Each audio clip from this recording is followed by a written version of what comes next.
All right, what's up, everybody? Nicholas Moreano here. I'm going to make sure that this is actually working right. If you're in the chat, that'd be great if you can just let me know if you can hear me, see me.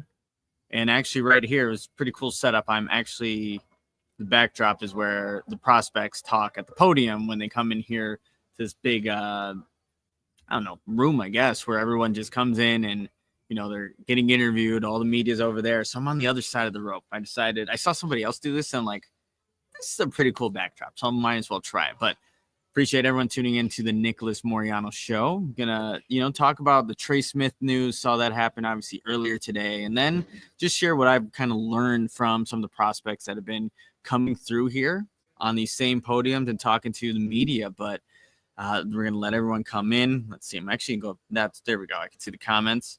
Yo, Nick, I get you. Emiliano Burrito, put it on the. I'm sad, no Smith. Let's just start there, you guys. Yes, it is disappointing that the Bears will not be, acquiring one of the top right guards in free agency because the Kansas City Chiefs decided we're not going to have that repeat what happened in the Super Bowl by taking away from the offensive line, and we're franchise tagging Trey Smith with the intention of trying to get a long-term deal done. I think it made a lot of sense for the Kansas City Chiefs to go that route, to not let another hole be created. They still got to address the tackle. So I think for a minute, it seemed like the Bears, I think if he would have hit free agency, the Bears would have been all in for a guy like Trey Smith. It seemed like, just from what I had heard from Ryan Poles, Ben Johnson, they wanted to be a little bit more aggressive in free agency, especially with targets that match some of the needs and just were a good fit for their team with the holes that they had. But obviously, that wasn't going to be the case with Trey Smith. So, it's not the end of the world, you guys. It does.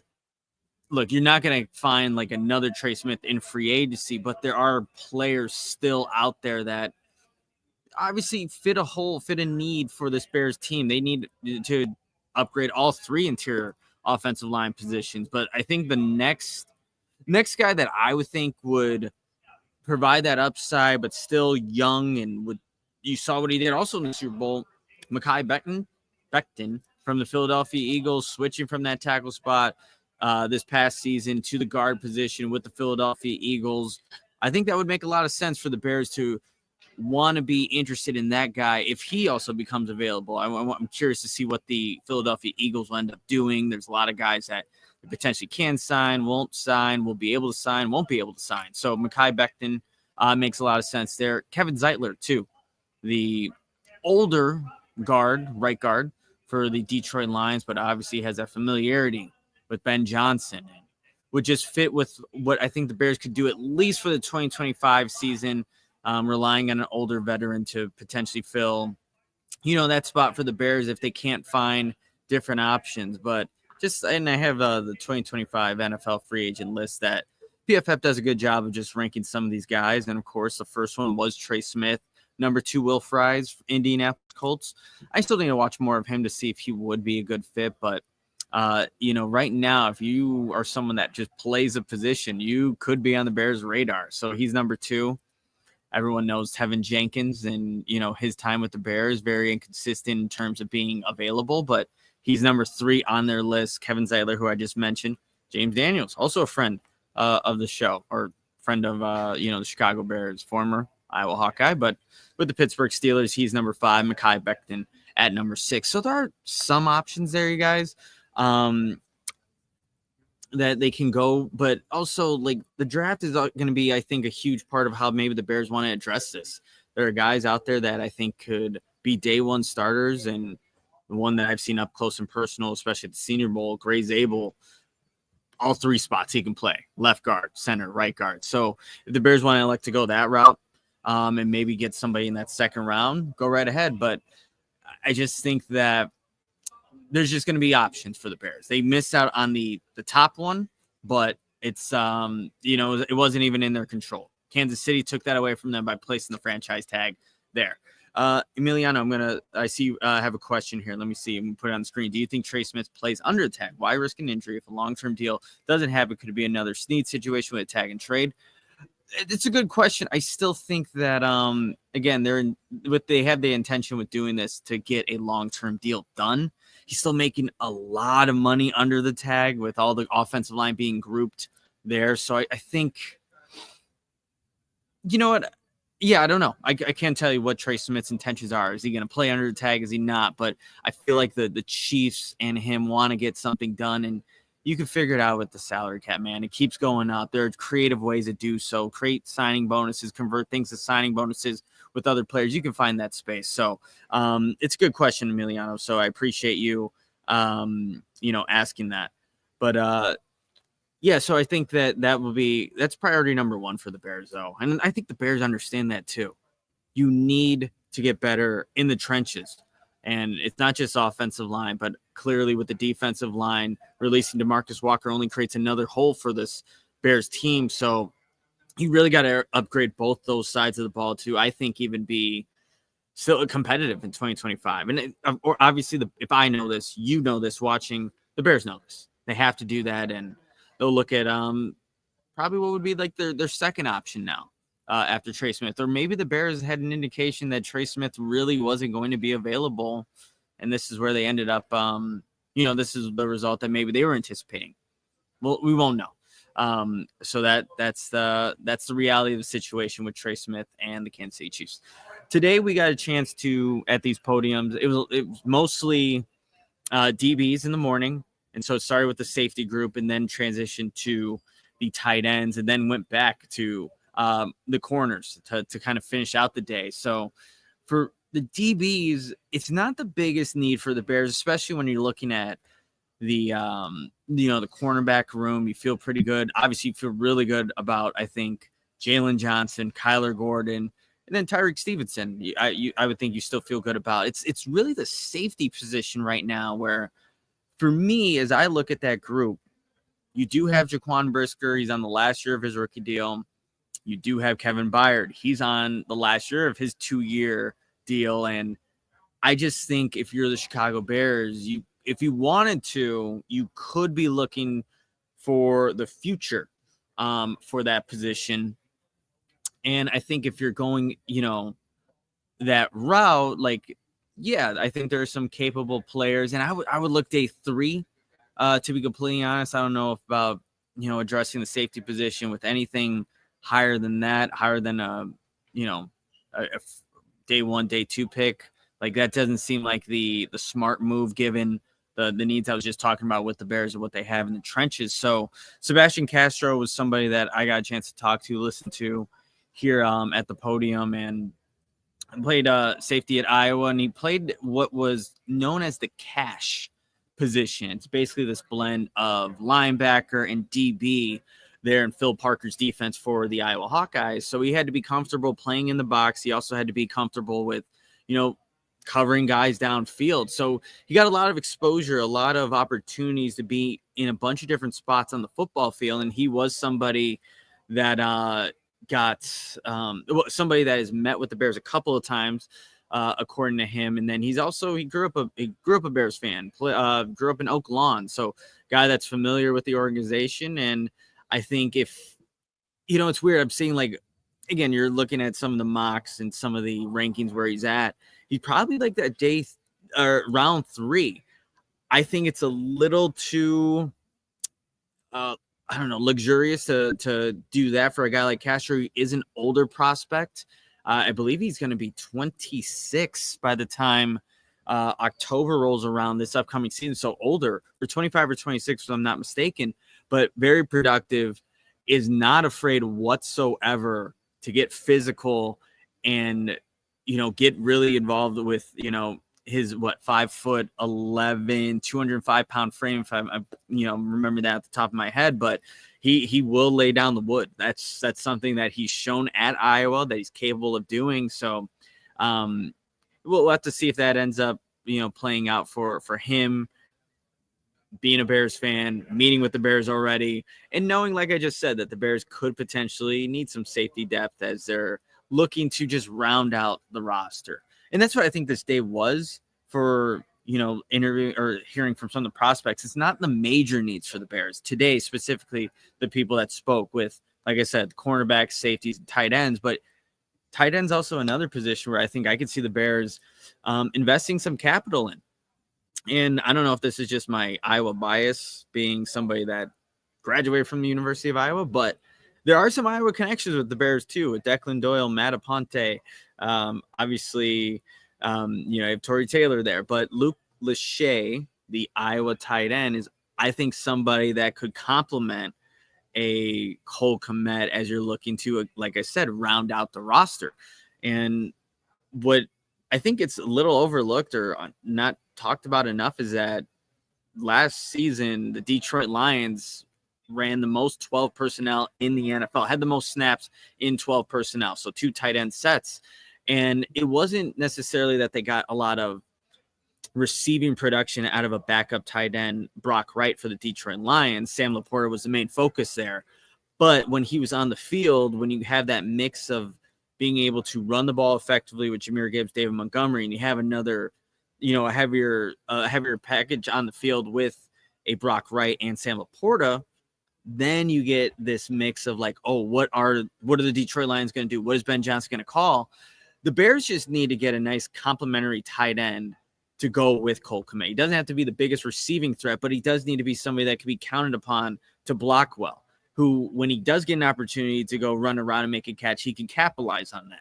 I think Luke Lachey fits a lot of those things, and somebody that you should be able to get on day 3, that 4th to 7th round range. I really don't know exactly where he's going to project to or how it's going to work out, but there's been recently with Iowa tight ends, they don't necessarily show everything that they're capable of doing at the next level while they're at Iowa.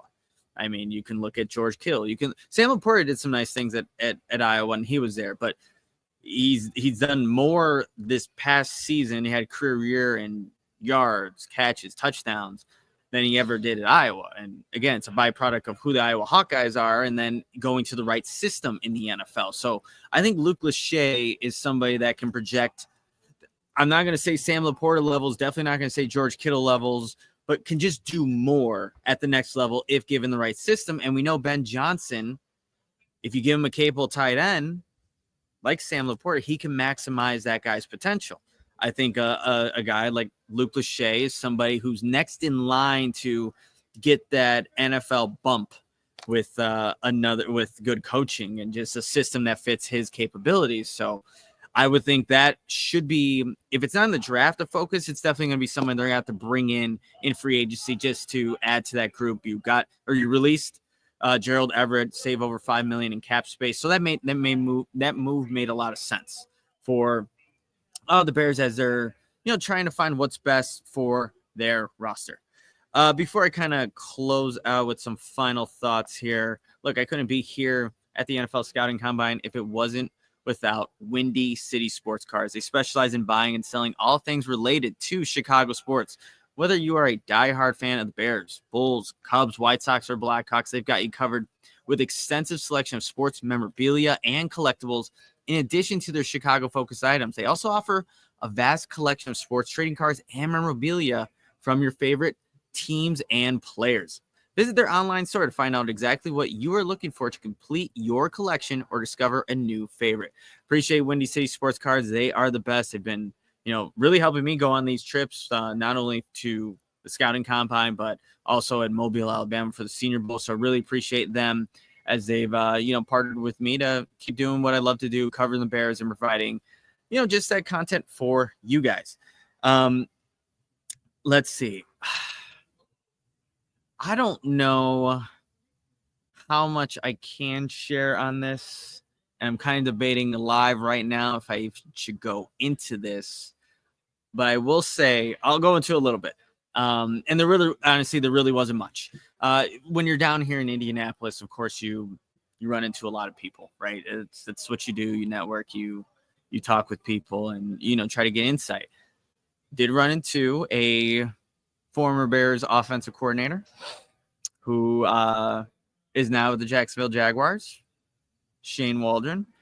And again, good guy. He was catching up. He seemed, happy and things like that. I did try to talk a little bit of Caleb Williams and just kind of seeing what ended up happening there, and, and I respect him. He didn't want to go into it. And that's all I can share because there really wasn't much of anything else other than some casual talk and things like that. But seems to be in good spirits, excited about his next opportunity. But yeah, that's what happens when you're, just out and about and you're at the scouting combine. You just never know who you're going to run into, when you're going to run into those people, and what information you're going to get. But that will be the focus for later tonight, as I'm finally going to go get some food later in my system and then go see what ends up happening. So here we go. Emiliano, dude, appreciate it, man. The super chat. You're awesome. Bear down with the bear down emoji. Keep up the great work. Thank you so much. Appreciate that, man. Appreciate everyone who's tuning in live at this random time where I haven't even tweeted out the link. Rookie job. But appreciate it. Thank you so much for tuning in and hanging out. Nick from Nathan Campbell here. Put this on the screen. Nick, are there top 50 safeties at all? Yeah, there definitely are. I still have to do a lot more homework into them. The kid from Georgia is definitely someone that comes to mind. Also, what is it? Is it Xavier Woods from Notre Dame? I hope I'm not even just saying that on the spot and getting that right. But yeah, there are definitely safeties that fall in that range. I just wouldn't go there. Now with the Bears needs and what. Here's the thing. I wouldn't go there, but it's not to say that the Bears won't, because they're going to look at their board. Watts, there you go, Emiliano. Appreciate you.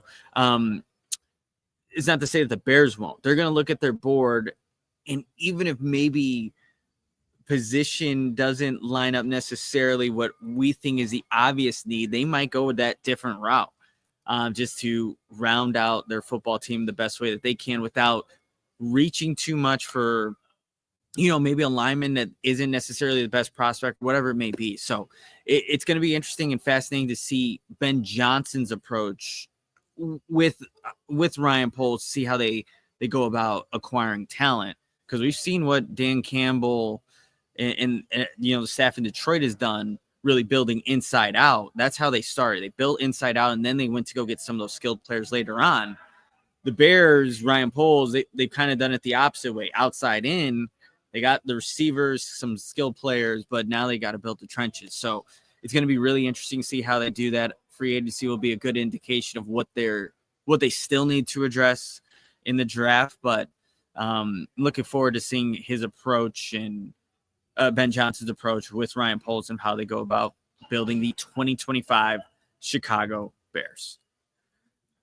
All right, everybody. Well, that's really it for today. There wasn't too much. And I think tomorrow, if I'm not mistaken, we have should be the running backs, if I'm remembering that right, because I know O-line is Saturday, and that will be a huge day for a lot of people, but especially the Bears, is given their needs and what they still need to add to this football team. Guys, everybody, appreciate you for hanging out. Make sure you follow the channel at Nicholas Moreano. I'm going to keep building this up, putting out content, and, just keep giving you the best content that I can from the 2025 NFL Scouting Combine. But I'll tune in with you guys. Hey, if there's breaking news, whatever happens, make sure to do, a quick video on that. But most likely we'll do another video at some point tomorrow. And then Herb Howard and I will recap everything on Friday, and that's going to come from the Bigs YouTube channel. So go make sure to check them out as well. Give them a like and subscribe. That'll help them out, help me grow, help Herb grow, everybody grow. So we can all, have fun doing this. But I'll let you guys get to the rest of today's Thursday, right? Yeah. I feel like you just lose track of time here, especially when you're out way later than you're supposed to. But thank you for everyone for tuning in, and I'll see you guys tomorrow.